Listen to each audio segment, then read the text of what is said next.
내가 질병이나 상해 사고가 갑자기 발생하고 나서 그때 돼서 보험 약관이 어떻게 돼 있지? 이렇게 확인해 볼 게 아니라 적어도 내 실비보험이 몇 세대 실비보험인지, 그리고 내가 부담하게 될 자기부담금이랑 내가 가입한 한도는 얼마인지, 그리고 보상하지 않는 손해는 어떤 게 있는지, 최소한 이 정도는 이 영상을 통해서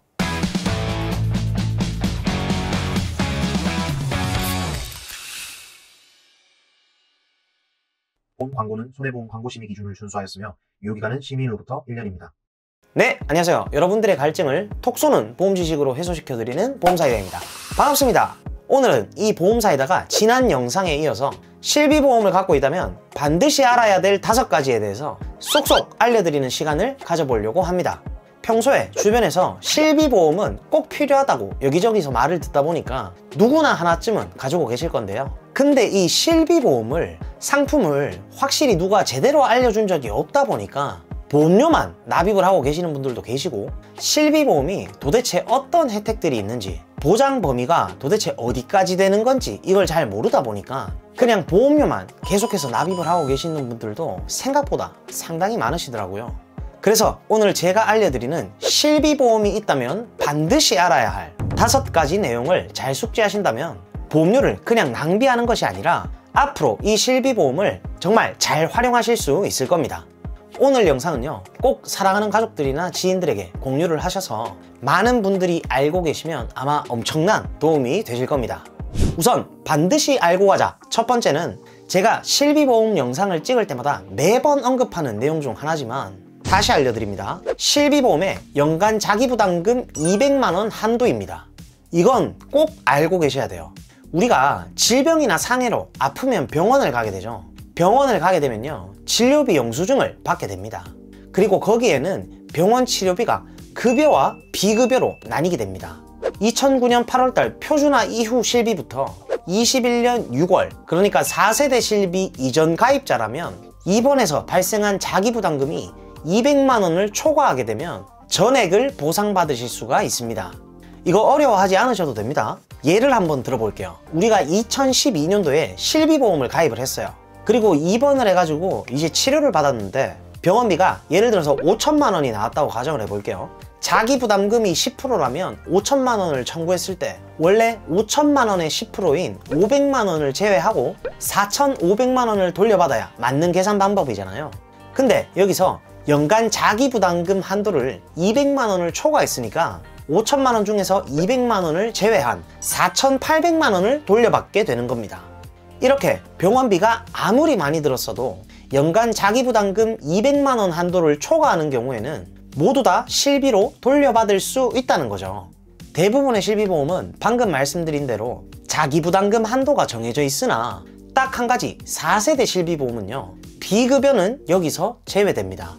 4세대 실비는 급여 쪽의 병원비만 연간 자기부담금 한도가 200만원이 적용되고, 반면 비급여 치료비는 해당이 안 되기 때문에 비급여 항목에 대해서는요, 200만원을 초과하더라도 모두 개인이 부담해야 된다는 단점이 있습니다. 반대로 2세대, 3세대 실비보험은 연간 자기부담금 200만원이 급여 및 비급여 병원 치료비를 모두 다 적용해주기 때문에 4세대 실비보험보다는 유리한 부분이 있다는 거죠. 이거 혹시 알고 계신 분들이 얼마나 있을까요? 다음으로 넘어가기 전에 얼른 주변 분들께도 이 영상을 함께 공유를 하셔서 꼭 여러분들이 보험회사의 수혜자가 되셨으면 좋겠습니다. 자, 그럼 이어서 반드시 알고 가자. 2번째는요, 연간 보장 한도의 초기화입니다. 세대별로 약간의 차이는 있지만 3세대 실비의 경우에는 2023년도에 만약 뇌졸중으로 3천만원, 급성심근경색증으로 2천만원을 실비보험으로 보험금을 받더라도 5천만원 한도가 사라지는 것이 아닙니다. 각 질병마다 5천만원 한도가 적용되기 때문에 만약 몇 달 뒤에 암을 진단받더라도 추가적으로 보상을 받을 수가 있습니다. 말 그대로 각 질병마다 5천만원 한도가 적용이 된다는 거죠. 하지만 4세대 실비부터는요, 질병당 연간 한도를 정한다는 문구가 없기 때문에 모든 입원과 통원을 합친 비용을 급여와 비급여 각각 5천만원 한도를 보상해주고 있습니다. 또한 3세대 실비의 경우에는 한도를 모두 다 사용을 했을 때 90일의 면책기간이 있고 이 면책 기간이 끝나면 보상이 다시 시작되지만 4세대 실비는요, 계약 체결일로부터 1년이 됐을 때 연간 한도가 다시 초기화되면서 연간 한도가 복구가 됩니다. 그러니까 연간 보장 한도가 적용되는 것도 세대별로 다르지만 연간 보장 한도가 초기화되는 것도 실비마다 다르다는 점 꼭 기억하고 계시면 좋을 것 같습니다. 그리고 반드시 알고 가자 세 번째는요, 병원에서의 입원 실비용, 입원제 비용, 입원 수술비입니다. 이건 사실 좀 당연한 내용 중 하나인데 실제로 많은 분들의 상담을 도와드리다 보면 이것도 아예 설명을 못 들어봐가지고 모르고 계시는 분들이 생각보다 많으시더라고요. 실비보험에서 입원비나 수술비를 보상을 받을 수 있는지조차도 많은 분들이 헷갈려 하시더라고요.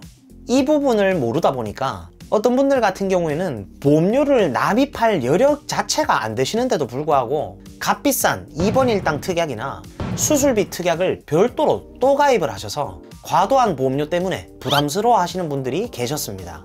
당연히 우리가 사실 보험을 가입을 할 때 보험 약관까지 하나하나 다 보고 가입하시는 분들이 많지는 않기 때문에 이런 상황들이 발생될 수가 있겠죠. 그래서 이 보험사에다가 여러분들을 위해서 준비했습니다. 최근 판매되고 있는 실비보험 약관을 보더라도 입원 진료, 입원제 비용, 입원 수술비에 대하여 일부 공제금을 제외하고 보상한다고 적혀 있는 것을 볼 수가 있습니다. 단어들이 생소해서 이해가 어려우실 수 있지만 말 그대로 실비보험에서 입원이나 수술비를 보상을 해준다는 말입니다. 물론 실비보험 가입 연도에 따라서 보상해주는 비율이 다 다르지만 현재 4세대 실비보험의 경우에는 급여 80%, 비급여는 70%를 보장을 해주기 때문에 이 금액이 작다고 볼 수는 없습니다. 그래서 오늘부터라도 이 영상을 보시는 분들은 실비보험에서 입원비나 수술비까지 보상을 해준다고 생각을 하시면 되고요. 만약 지금 나의 재정사항에 맞지 않게 보험료를 좀 과도하게 납입을 하고 있는데 나는 입원비랑 수술비가 아예 실비에서 따로 나와주는 줄 몰랐다 하시는 분들은 얼른 증권 한번 열어보셔서 입원비 특약과 수술비 특약은 보험료가 지금 너무 부담된다 하시는 분들 같은 경우에는 그 특약만 쏙 빼셔가지고 보험료를 절감하시는 것도 하나의 방법이 될 수가 있겠죠. 만약 예전에 가입하신 종합보험에 실비가 끼워져 있는 상품을 가입하신 분들이라면 실비는 가만히 놔두고 방금 말씀드린 것들을 부분 특약 삭제도 가능하기 때문에 이 내용을 잘 기억해 놓으셨다가 나중에 잘 활용하시면 좋을 것 같습니다. 그리고 반드시 알고 가자 네 번째는요, 실비보험은 모든 부분을 보상하지는 않는다. 즉 실비보험이 만능은 아니라는 거죠. 이 실비보험은 과거부터 1세대, 2세대, 3세대, 4세대로 거쳐왔습니다. 당연히 각 실비별로 보상하지 않는 것도 있을 것이고 약관 내용이 달라진 부분도 존재를 하겠죠. 과거에는 보상을 했지만 지금은 보상을 해주지 않고 과거에는 보상을 안 했지만 지금은 보상을 하는 부분도 반드시 존재를 합니다. 몇 가지 주요 특징들을 보자면 1세대 실비에선 표준화 실비의 약관 이전이기 때문에 회사별로 조금씩 차이는 있지만 한의원 치료나 치과 치료, 해외 치료비까지 보장을 해줬지만 항문질환과 정신질환은 보상을 해주지 않았었습니다.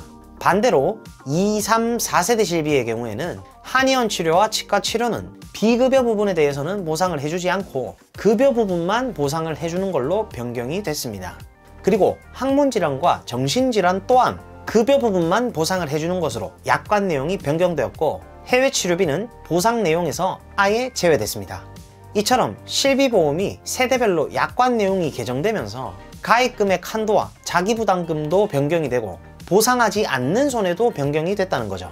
그렇기 때문에 살아가면서 내가 질병이나 상해 사고가 갑자기 발생을 해서 그제서야 보험 약관을 확인해 보는 것이 아니라 적어도 내 실비보험이 몇 세대 실비구나, 그리고 내 실비는 자기부담금과 가입 한도는 나는 이렇구나, 그리고 보상하지 않는 손해에는 이런 게 있구나, 최소한 내 실비에 대한 것만이라도 이 정도는 좀 체크를 해 놓으시라는 겁니다. 아시겠죠? 다섯 번째, 실비보험은 모든 회사가 갱신형입니다. 과거부터 보험회사들이 실비보험을 판매를 했지만 딱 한 번 1세대 실비 상품 중에서 일반 상해 의료비 특약을 한시적으로 비갱신으로 판매했던 적이 있었습니다. 물론 지금은 판매를 하지 않고 모든 회사가 표준화 실비가 되면서 갱신형으로 조건이 동일해졌죠. 그럼 실비보험은 왜 도대체 갱신형 구조일까요? 보험회사에서는 우리가 지금 뭐 가입하는 암보험처럼 20년이면 20년, 30년이면 30년 그 기간만 보험료를 받고 8, 90세, 100세 만기까지 혜택을 줄 수는 없기 때문이겠죠. 우리가 암보험을 하나 가입을 하면 암만 보장을 하지만 실비보험의 경우에는 암이나 뇌질환, 심장질환 등 여러 종류의 상해나 질병을 보상을 해주기 때문에 손해율이 점차 더 높아질 수 있기 때문이겠죠. 또한 종합보험 안에 실비를 끼워서 같이 가입하신 분들은 꼭 여기서 알고 가셔야 하는 게 있습니다. 내 보험증권 안에 암진단비나 뇌혈관질환 진단비, 심혈관질환 진단비 등 비갱신형 특약이 있다면 그 특약들은 20년이면 20년, 30년이면 30년만 보험료를 납입하면 더 이상 보험료를 납입하지 않아도 되지만 거기 안에 갱신형 특약인 실비보험이 같이 들어가 있다면 이 실비보험에 대한 부분은요, 기간마다 갱신이 되면서 보험료가 계속해서 올라가게 되고요, 내가 보장을 받고자 하는 시기까지 보험료를 계속 납입을 해야 됩니다. 보험사이다 채널로 40, 50대, 60대 중년층 분들이 정말 상담 문의가 많이 들어오시는데 실제로 상담을 도와드리다 보면 실비보험의 이런 구조를 잘 모르셔서 갱신되었을 때 보험료를 보고 깜짝 놀라시거나 실비보험을 100세까지 가져가려면 100세까지 계속 납입을 하셔야 된다는 사실을 모르시는 분들이 생각보다 엄청 많으시더라고요. 그래서 이런 부분들도 꼭 알고 계셔야 되겠죠. 실비보험이 계속해서 올라갈 것을 감안을 한다면 결국 추후에는 보험료가 너무 부담돼서 실비보험을 유지하지 못하는 순간이 올 수가 있는데 그때는 그러면 어떻게 해야 될까요? 암이나 뇌혈관, 심혈관 질환 3대 진단비 같은 발병률이 높은 큰 질병들에 대한 진단비 보험들은 납입기간은 좀 짧게 내고 100세까지 보장만 받으면 되는 비갱신형을 미리 좀 일찍부터 준비를 좀 해놓으셨다가 예를 들어서 이제 7, 80세쯤 되셨을 때 보험료가 너무 부담이 돼서 실비보험을 나는 이제 보내줘야 되겠다 싶을 때 그때는 이미 납입을 완료해 놓은 비갱신형 보험들을 100세까지 이제는 돈은 완납을 해놨으니까 보장만 받으시면 되게끔 그렇게 플랜을 좀 만들어 놓는 게 가장 현명한 방법이 될 수가 있다고 말씀을 드리고는 합니다. 네, 오늘은 실비보험을 갖고 있다면 반드시 알아야 될 5가지 꿀팁에 대해서 좀 공유를 해드리는 시간을 가져봤고요. 제 영상을 시청해주시는 많은 분들이 보험을 통해서 손해가 아니라 꼭 수혜를 받아보실 수 있는 그런 분들이 모두 다 되셨으면 좋겠습니다. 저희 보험사이다 채널에서는 고객 한 분 한 분께 면밀히 최선의 설계를 도와드릴 수 있도록 30개 이상의 생명보험, 손해보험 여러 회사들을 비교 설계 및 약관 분석을 통해서 면밀히 도움을 드리고 있으니까요. 보험가입이나 리모델링에 대해서 궁금하시고 상담을 희망하시는 분들은 댓글창에 상담 신청 링크 클릭하시거나 카카오톡 검색창에 보험사이다 검색하셔서 연락을 주시면 저희가 순차적으로 면밀히 상담을 도와드리고 있습니다. 보험사이다 구독, 좋아요, 알림 설정 잊지 마시고요. 그럼 다음 시간에 더욱 시원하고 톡 쏘는 보험 지식으로 찾아뵙도록 하겠습니다. 이상 보험사이다였습니다. 감사합니다. 본 광고는 손해보험 광고심의 기준을 준수하였으며 유효기간은 시민으로부터 1년입니다.